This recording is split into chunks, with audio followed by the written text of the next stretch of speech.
आज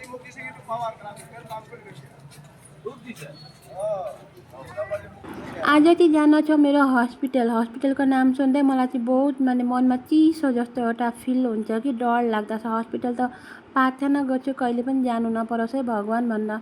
हस्पिटल जानुपर्न त बिमारी मान्छेहरू जान्छन्, त्यो त हजुरहरूलाई पनि थाहा छ, मैले भन्नुपर्ने नि होइन।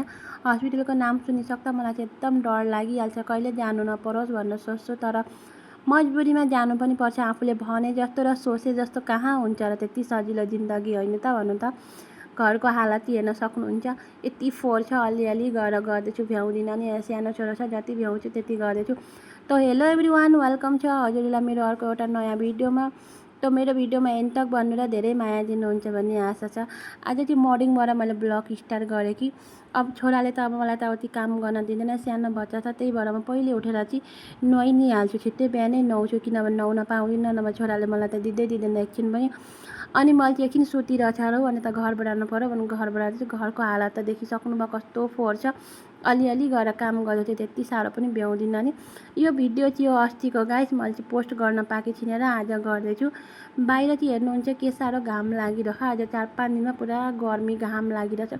अब म जानका लागि भनेर रेडी पनि भइसकेँ, यहाँ हेर्न सक्नुहुन्छ।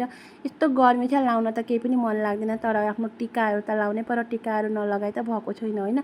अनि बिहानको मैले चाहिँ नास्ताहरू पनि गरिसकेँ, गरेको बादमा रेडी भएँ, रेडी भएको बादमा चाहिँ अहिले म लुगा पनि लगाइसकेँ, लुगा लगाएको बादमा चाहिँ कपाल मौ गर्दैछु, बार्दैछु, किनभने कपाल बार्दैछु भने गर्मी यस्तो छ भने अब छोड्न त मन लाग्दैन यस्तो गर्मीमा होइन। कपाल बार्दा सपक्क हुन्छ पनि, यसै स्कुटीमा जान्छु म चाहिँ अनि एकदम उड्छ पनि हावाले, त्यति बार्दाखेरि सपक्क हुन्छ भनेर। हस्पिटल चाहिँ म किन जानु पर्यो भन्ने कुरा, मेरो छोराको चाहिँ छ भेस्लिङ, त्यसैको लागि जानु पर्यो। यहाँ आँगनबारीमा लाउनु पर्थ्यो, अलिकति देरी भएर मेरो चाहिँ लाउनु अब टाइम भयो, त्यही भएर म चाहिँ सिभिल हस्पिटल जाँदैछु, बिसना चार्लीको सिभिल हस्पिटल। त्यो हस्पिटलमा चाहिँ को आउनु भएको छ कमेन्ट गरेर भनिदिनु होला, कहाँबाट आउनु भइरहेको त्यो पनि भनिदिनु। मेरो चाहिँ घर हो बिसना चार्ली नै हो, वरैपर छ। अनि मैले चाहिँ सानो कानफुली लगाएँ अब, किनभने गर्मी यस्तो छ नि त, ठुलो कानफुली लाउन पनि अप्ठ्यारो, फेरि केटाकेटी बोकेर जानको लागि। मेरो छोरालाई पनि रेडी पारिरहेको छु। यो लुगामा चाहिँ मेरो छोरालाई कस्तो देखिरहेको कमेन्ट गरेर भन्नु होला। उसको सानो आन्टीले देखि यो लुगा चाहिँ मेरो बुइनीले, यसको पेन्ट चाहिँ मैले लगाइदिएकी थिइनँ, किनभने एकछिनमा लगाइदिन्छु भने केटाकेटी मान्छे फट्टै पेसाब गर्छ भनेर लगाइदिएकी चाहिँ छैन। अनि यता चाहिँ म जान भनेर पनि निस्किसक्यो। अब छोरा चाहिँ यति खुसी छ बिचरा, अब अरे बेजी हान्छन् बिचरा, कति रुन्छ होइन भन्नु त। अहिले उसलाई कहाँ लगेको भनेर एकदम खुसी भइरह। अब यसरी बोकेर जानका लागि मलाई चाहिँ कस्तो अप्ठ्यारो लाग्छ, तर नगए पनि भएको छैन, घाम पनि के साह्रो लागिरह भन्ने कुरा। अनि म चाहिँ अब घरमा नास्ताहरू पनि बिहानै गऱ्यो अरे, अनि खानासाना च्याएर पकाउँछु, अनि बिहानकै जमर जान्छु। झन् बिहानै यस्तो घाम लागिरह, दिउँसो त के साह्रो घाम लाग्छ होइन भने त।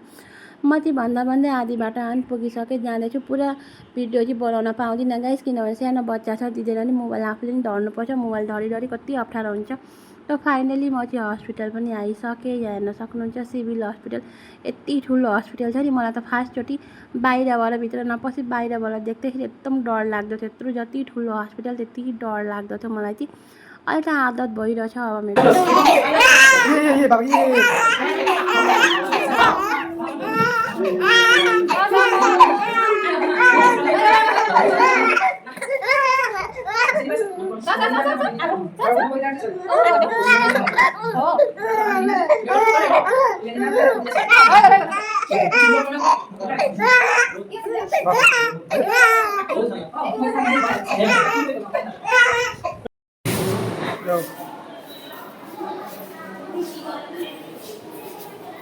ज्यादै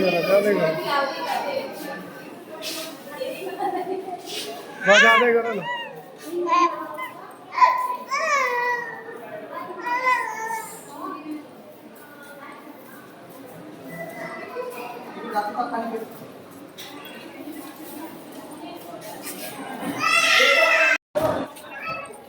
त्यसलाई के भन्यो के भन्यो के भन्यो भन्ने दसमा आफ्नै नमात्रा के घरबाट रेडी भएर जाँदा चाहिँ कस्तो खुसी भएको थियो मेरो छोरा होइन भन्नु त। तर उहाँ चाहिँ बेजी लगाए, कति दुःख होला भन्न पनि सक्दैन बिचरा, कति महसुस भयो होला दुखेको पिरोले नि। एकदम उसलाई चाहिँ दौखाले सन्चो नभएर सुतो एकदम, अहिले अब ज्वरो पनि पुरा आउँछ, आज त पुरा दिनभरि रुन्छ पनि, रातभरि पनि। अनि आउने बित्तिकै सुतिरहेको त मैले सुती निदाइ ल्याएँ। म चाहिँ त्यहाँ होटलमा पसिरहेको थिएँ अनि गाइस यहाँ चाहिँ एकदम आवाज फ्यानको आवाज आउँदैछ। त्यो आवाजलाई चाहिँ इग्नोर गर्नु। म चाहिँ एकदम फ्यानमा तल बसेर एकदम गर्मी छ नि त अनि भोइस गर्दै थिएँ। अनि मलाई चाहिँ यति नराम्रो लागिरह भने नि त भिडियो बनाउँदिनँ सोचिरहेको थिएँ। मैले मेमोरीको लागि बनाएँ। अब छोरो पनि बिस्तारै बढ्दैछ होइन, भोलि पछि उसले भिडियो हेर्छ भनेर उसको लागि बनाएँ मैले, आफ्नो एउटा मेमोरीको लागि पनि। यति नराम्रो लागिरहेछ भने मलाई चाहिँ कति दुःख लागिरहेको, लुगा पनि खोलेको छुइनँ, बसिरहेको छु। उसलाई चाहिँ हल्लाएर म चाहिँ कोक्रामा। अनि सुती नै आयो मेरो छोरा चाहिँ। अनि म त्यो सुतेकै बेला खानाहरू पनि खान्छु, कपडाहरू पनि चेन्ज गर्छु भनेर म चाहिँ खानाहरू खाएँ। खाना खाएको बादमा आउँदाखेरि होटल पसेको थिएँ, मिठाई लिएर आएको थिएँ। अनि म चाहिँ लड्डु खाँदैछु। एकदम सुतिरहेको थिएँ, अहिले त एकदम उठि नै हालेछ, रुन थाल्यो। अनि फेरि आएमा बाहिर रुममा सुताएको छु हेर्नको लागि। अहिले चाहिँ कति मसँग बोल्दैछ, हेर्न हाँस्दै पनि छ, पानी खाँदैछ, तिर्खा लाग्यो भनेर पानी दिनुभयो त पानी खाँदैछ। हुन्छ त गाइस, आजलाई यति नै। कस्तो के लाग्यो मेरो भिडियो, राम्रो लाग्यो भने लाइक कमेन्ट सेयर गर्न चाहिँ नबिर्सिनु होला। अनि नयाँ भ्युवर हुनुहुन्छ भने मलाई फलो चाहिँ गरिदिनु ल। बिमारीको टाइममा चाहिँ एकदम आमालाई नै खोज्छ, अरू त चाहिँदैन। उसलाई त आमा भयो, अरू केही नै चाहिँदैन। अनि एकदम एकछिन अरू बेला त मजाले ढुक्कै सुत्यो, आधा घन्टा 1 घन्टा। अहिले त 5 मिनट सुत्दै उठ्दै गइरहेको सन्चो नभएर।